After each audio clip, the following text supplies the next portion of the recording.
Welcome to The Last Breakfast. Please enjoy the video. In this video, I will explain how to file Form 1065 for partnerships.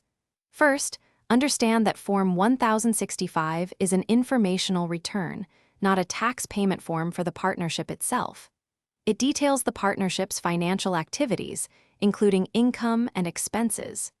Each partner then uses their Schedule K-1, generated from this form, to report their share of the partnership's earnings or losses on their individual tax returns. This process ensures proper allocation of tax responsibilities.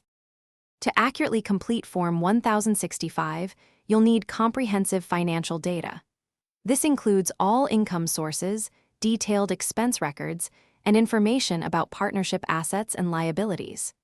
Don't forget to prepare a Schedule K-1 for every partner, which outlines their specific share of the partnership's income, deductions, and credits. For partnerships with international operations, Schedules K-2 and K-3 are also crucial for reporting foreign tax credit information.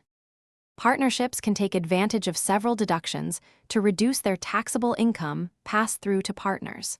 These often include salaries paid to employees, guaranteed payments to partners, and operational expenses like rent and utilities.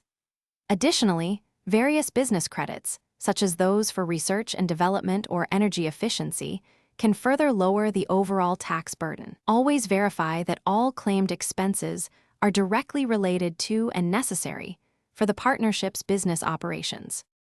Remember, the filing deadline for calendar year partnerships is typically March 15. If you need more time, you can request an extension, which usually grants an additional 6 months to submit your return.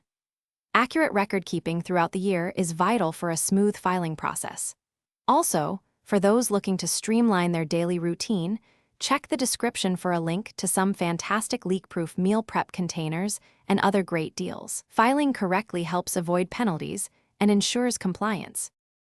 Thanks for watching. If this was helpful, leave a like and consider subscribing. See you next time.